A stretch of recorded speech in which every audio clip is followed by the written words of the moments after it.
Ladies and gentlemen, welcome to the main event. Have you ever been in that situation? You're trying to buy something really simple, like an office chair, maybe some software licenses, and you just find these worldly different prices for the exact same thing. It's frustrating, right? Now imagine that, but scaled up, like way up, to the entire U.S. federal government trying to buy billions in IT stuff. That's the huge challenge we're going to unpack today. The General Services Administration, the GSA, they're rolling out this really bold new strategy. They're calling it OneGov. And it's basically designed to completely change how the federal government buys its IT. Aiming for consistency, better efficiency, and better value for us taxpayers.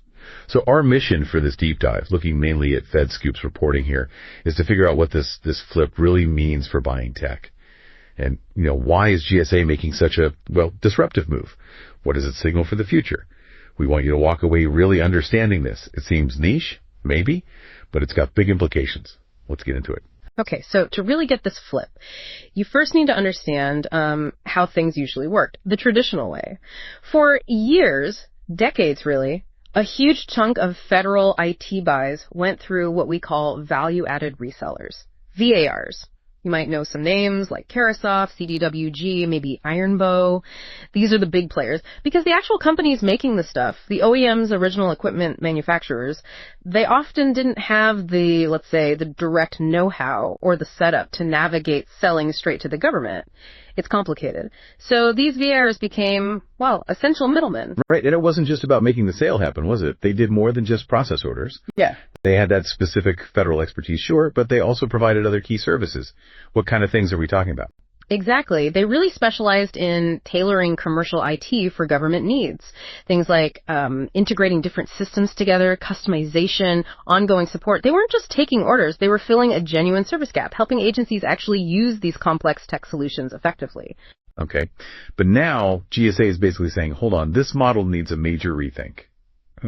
Lawrence Hale, he's the Assistant Commissioner for the IT category at GSA's Federal Acquisition Service. He's put it pretty bluntly. He said GSA is trying to flip that relationship by working directly with the manufacturers. So what does that actually look like, this new structure? Right. So under OneGov, GSA is actively setting up direct contracts with the big OEMs. Think Microsoft, Google, Adobe, Salesforce, those kinds of names. But, and this is important, it doesn't mean resellers are just cut out completely. The nuance here is that they'll now operate more like authorized partners or maybe subcontractors to the manufacturers. It's a total reversal, really. Before, the reseller often held the main contract with the government. Now, the manufacturer is at the top of that chain. Wow. Okay. That is a fundamental shift. And what's interesting is Hale mentioned that the specifics of how the OEM and reseller work together, that's not up to GSA. He said it's not a one-size-fits-all deal, leaving it up to the OEM. Is that maybe to avoid problems they've seen before with attempts to centralize things? Oh, absolutely. I think that's a key part of it. Past efforts sometimes got bogged down because they were too rigid. This flexibility acknowledges that, different tech companies have different ways they work with partners, different business models. It feels like a more pragmatic way to get the manufacturers on board and make it work smoothly for them, which hopefully means a better, more efficient process for the government in the end. Okay, a huge structural change. Okay. But why? Yeah. Why now? What really pushed GSA to make such a, disruptive move? I heard they did some digging that really highlighted the problem. They certainly did. GSA looked into it and found something pretty astonishing. There was astounding price variation. That's the word Hale, used for the exact same calming software products. Mm-hmm. And this was across the 24 big CFO Act agencies, the major departments. He described it as like almost a random scattershot of pricing. It wasn't even just, bigger agencies getting bulk discounts. It was just inconsistent everywhere. Imagine paying wildly different prices for the same software tool, just depending on which agency bought it. That's incredible. It sounds almost like a failure within the government's own buying system. So how do you even start to fix that? It seems like GSA is trying to use the government's massive collective buying power, right? Exactly. How do you impose order on that kind of chaos? That's the question. So GSA's plan is to go straight to the source, to the OEMs, to, and I quote Hale again, get the volume pricing for the entire federal government in one place on one contract at one time. And crucially, that price stays available all year round. It connects back to this bigger idea of agencies buying as one government. Instead of lots of separate buyers, they become one huge customer. And beyond just the price tag, This flip seems to tackle a big risk issue for the resellers too. You mentioned privity of contract earlier. Can you break that down a bit? Why is shifting that responsibility to the OEM so important, especially maybe for the smaller resellers? Yes, absolutely. That's a critical point.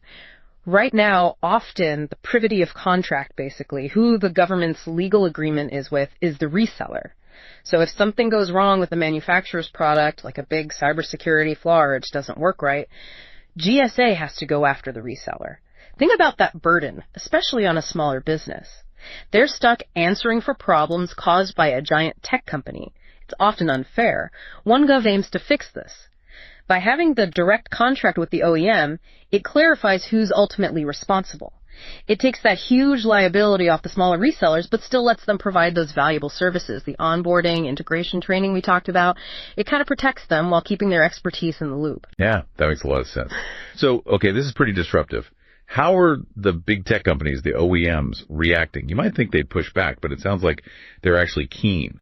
Yeah, it's quite interesting. Hale says there's been a lot of enthusiasm from the OEMs.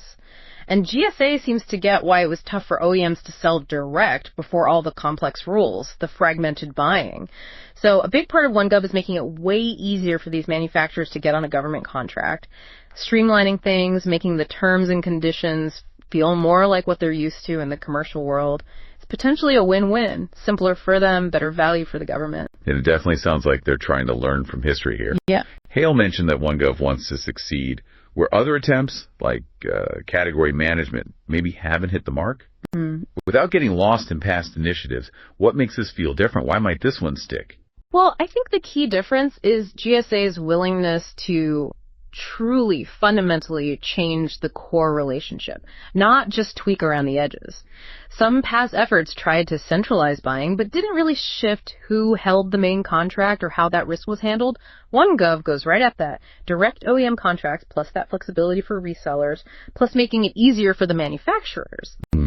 It tackles those core systemic issues. It's like saying, okay, maybe we need to rebuild the foundation here, not just, repaint the house. Right. Now, it's still early days, obviously. And Hale himself admits the strategy is somewhat disruptive. But he frames it positively, saying disruption could be a very positive force. What about the resellers?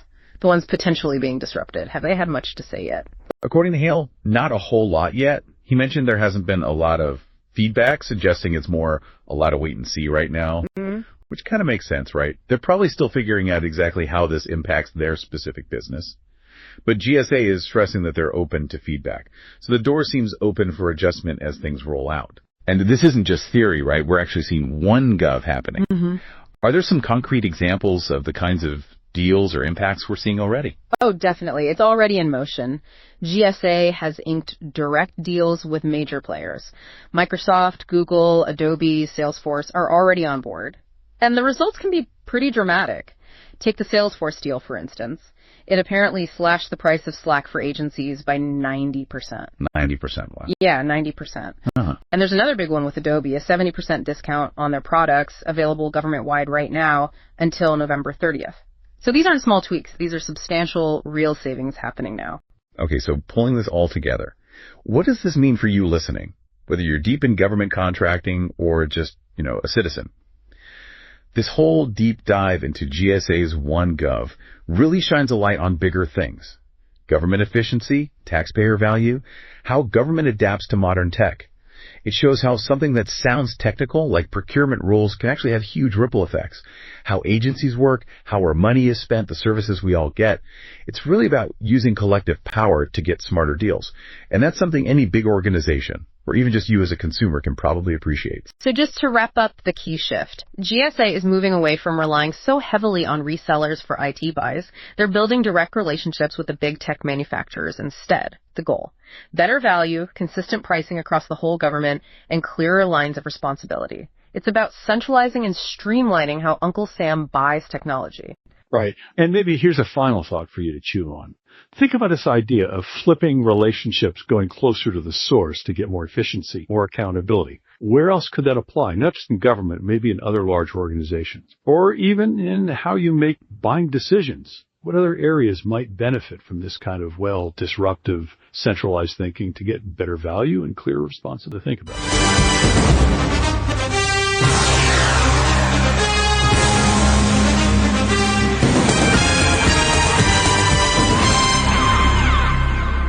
Thanks for watching. I'm Nancy, your AI avatar. If you like this podcast, you can get one for yourself based on a website, YouTube video, or any source. Contact me to get a customized quote for your content. See you soon.